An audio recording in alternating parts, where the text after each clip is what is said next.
Okay, everyone, I just watched the premiere episode of House of the Dragon Season 3, and it was magnificent. Spoilers today. If you haven't watched the episode yet, click away from this video and watch the episode first.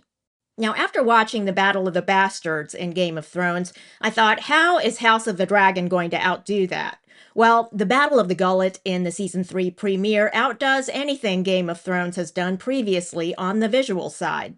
And I'll get to the story in a moment. Now, just what's happened with movie-making technology over the years is worth taking notice of. Film is a visual medium, and it just keeps getting better. Now, just as another example, one of my favorite scenes from Game of Thrones is when Daenerys makes her first attack after arriving in Westeros, the Battle of the Gold Road in Season 7. Now, I remember being so impressed with that scene at the time, so I rewatched it just a little while ago, and now that battle scene, not just in terms of the CG, but the cinematography, looks workmanlike compared to even minor battles on House of the Dragon. Now, that's how far the visual side of movie making has come in just 7 or 8 years. Now, this video is not a recap video.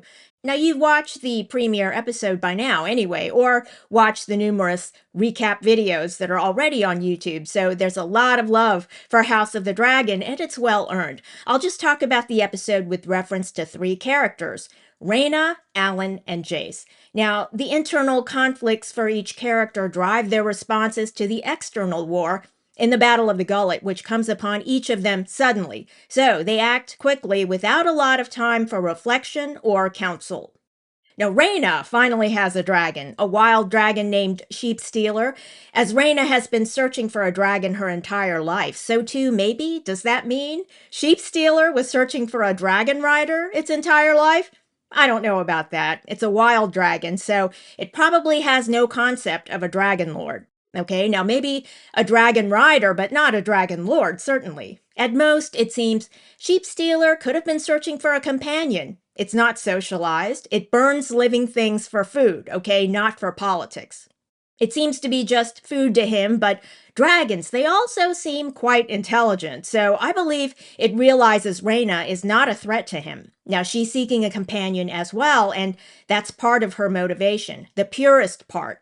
Okay, the not-so-pure motivations on her part include status, raising her status in the social hierarchy, being feared, being the wielder of a mighty power. Now, when she enters the Battle of the Gullet, she's doing that to help her family, but she doesn't really think of them because she puts them at risk by using a wild dragon who isn't trained to fight. Now, it doesn't recognize who's a friend and who's an enemy, so long as they're not Rhaena, he's willing to burn them all. And as a result, Jaceres, the selfless prince, the self-sacrificing crown prince Jace, is killed.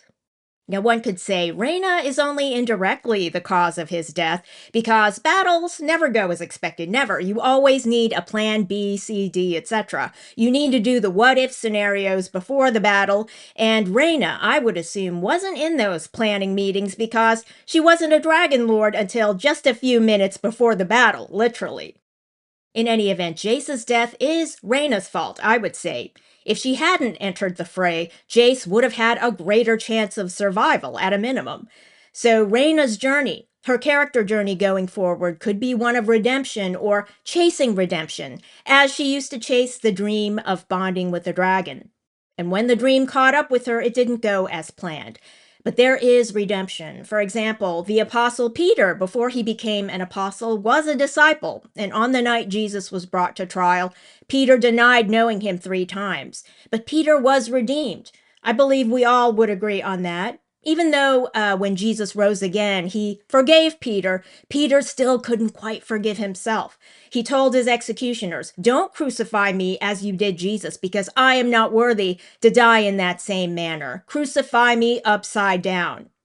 And that final act, I would say, really was the outward manifestation of his inner redemption, in which he showed the world that he humbled himself before God in his last act. Hallelujah. Next up, Alyn. Now, after his disrespectful outburst last season against Corlys Velaryon, who is not only his captain but his biological dad, his dad apologizes for not acknowledging him and says, "I can't mend this breach entirely, but I admit it's my fault." And this was the prelude to a battle against Corlys, Velarion's greatest enemy, Sharako Lohar, leader of the Triarchy. Father and son, Corlys and Alyn together faced Lohar, and need I say it?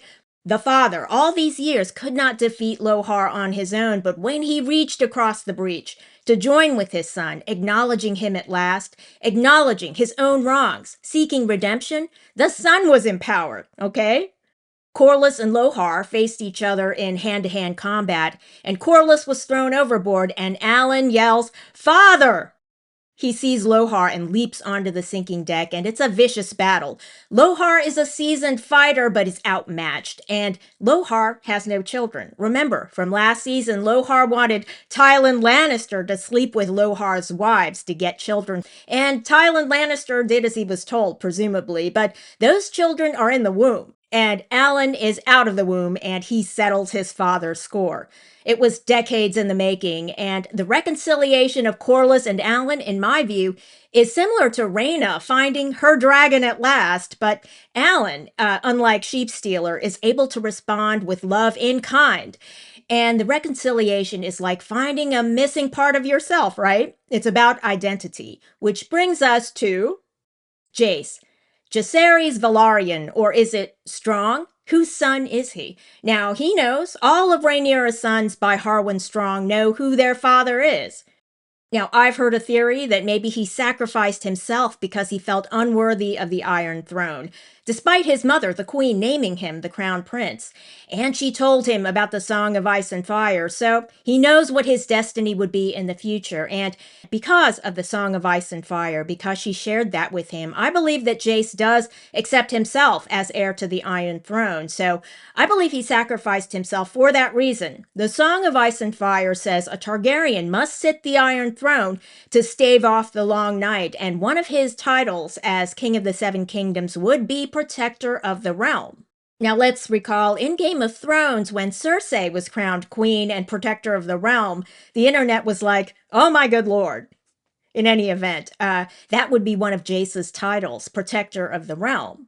Now, Jace believed what his titles say that he is, unlike Cersei. So, as Protector of the Realm, he sacrificed himself to save his mother, the Queen, and he and Baela, together, they were winning the Battle of the Gullet at first. Now, he had a brief brush with death early on when Lohar shot Vermax with the grappling hook, but Jace had brought Baela to the battle with him for a reason.